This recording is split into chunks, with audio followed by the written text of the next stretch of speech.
Hey, j'espère que tu vas bien. Je te souhaite la bienvenue dans cette nouvelle vidéo où nous allons dissiper les idées préconçues à propos des dividendes et leur impact sur tes investissements. Cependant, il est important de garder à l'esprit qu'il n'existe pas de solution universelle en matière d'investissement, car les horizons temporels, les montants disponibles à investir et les tolérances au risque varient d'une personne à l'autre. Premier mythe, le dividende est-il déjà inclus dans la valorisation? Cette croyance est largement répandue, mais elle est erronée. La rentabilité d'un investissement en action ne se résume pas à simplement la variation du cours de l'action. Si une action maintient sa valeur pendant un certain temps, tout en distribuant régulièrement des dividendes, cela signifie que tu réalises un bénéfice grâce à ces dividendes.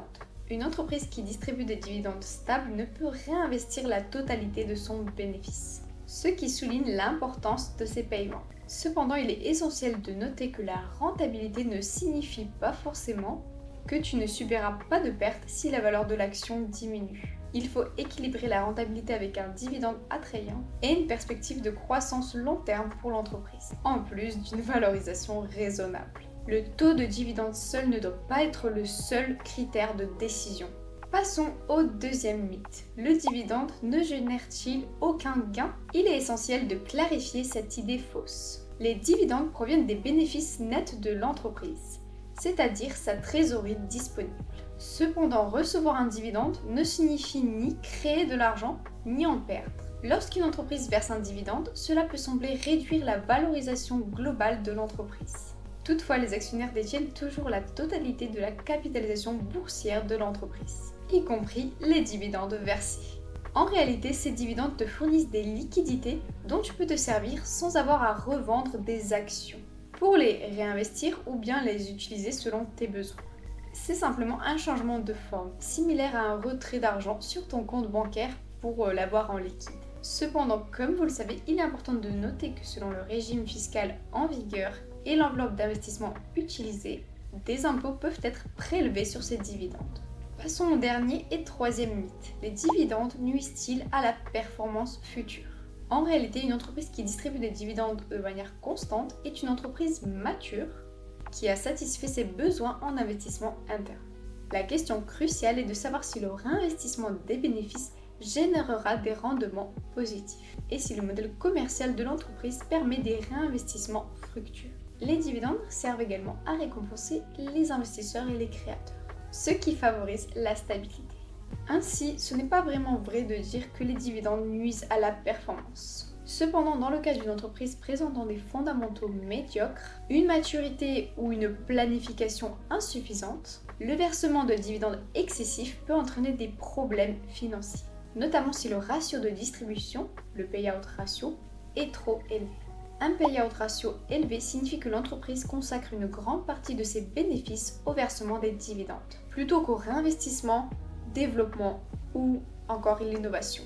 Un payout ratio supérieur à 50% doit être examiné attentivement et des ratios de 60 à 70% voire plus sont généralement un très mauvais signe à long terme. Il est important de comprendre que le paiement des dividendes ne doit pas compromettre les perspectives de croissance de l'entreprise. En règle générale, il est préférable de privilégier des entreprises matures et solides, telles que les dividendes aristocrates, si tu cherches la stabilité et un revenu passif. Cependant, il est important de se rappeler également que la pérennité d'une entreprise sur 20 ans ne peut jamais être garantie. C'est pourquoi la gestion de portefeuille est essentielle.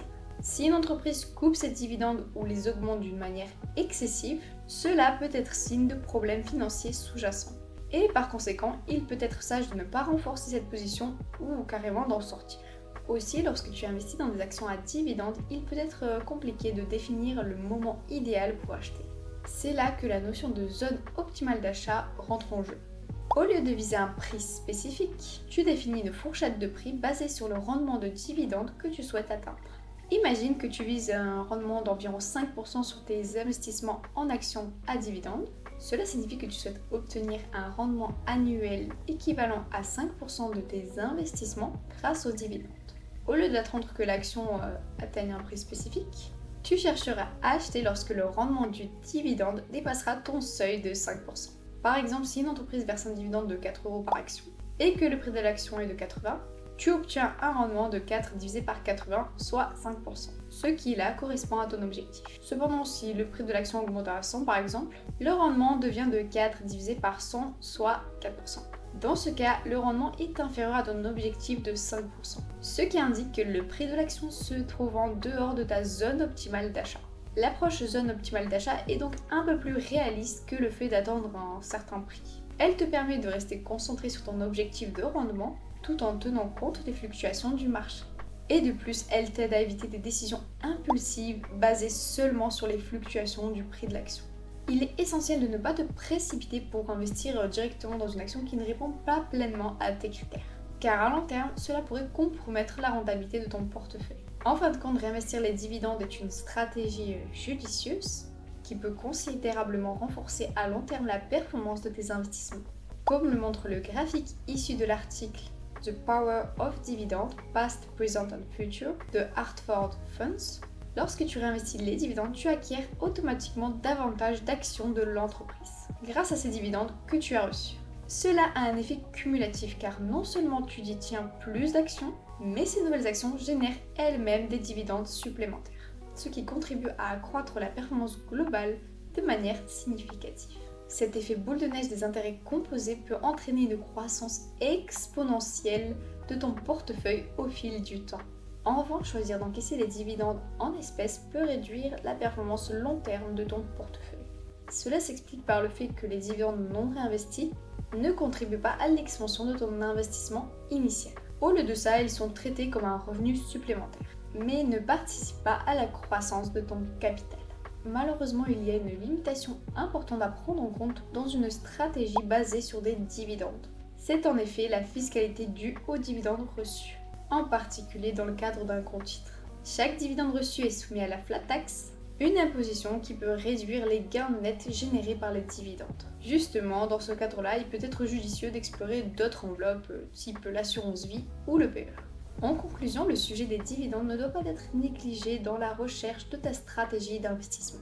Ils offrent un flux de revenus passifs, contribuent à ta rentabilité globale et constituent un moyen de gérer les risques. Une diversification réfléchie et une évaluation minutieuse des entreprises versant des dividendes peuvent renforcer ton portefeuille et t'aider à atteindre tes objectifs financiers. A noter aussi que sur une période de 30 ans, les dividendes représentent plus de la moitié de la performance du S&P 500, ainsi que des autres indices européens. Une étude couvrant la période de 1977 à 2016, soit 40 ans, montre qu'un investissement dans les entreprises du S&P 500 versant les dividendes les plus élevés a nettement surperformé l'indice classique. De plus, entre 1980 et 2019, 75% de la performance de l'indice provenait des dividendes réinvestis. Il est donc clair que les dividendes ne sont pas un élément anecdotique dans une stratégie d'investissement. Si cette vidéo t'a plu, n'hésite pas à la liker, à me laisser un commentaire et aussi à la partager pour montrer ton soutien. Et si cette vidéo rencontre un grand succès et bat les records de la chaîne, je m'engage à partager quelques-unes des valeurs dividendes que je détiens depuis 3 à 4 ans. J'envisage même de présenter ma stratégie dividende, qui est loin d'être conventionnelle. Mon objectif principal est de détenir des dividendes solides d'entreprises en croissance sans qu'elles sacrifient leur santé financière pour les verser. J'en détiens actuellement 4 qui répondent à ces critères. A bientôt et prochainement, je vous présenterai une vidéo sur les fameux dividendes aristocrates. Donc n'oublie pas de t'abonner pour ne rien rater.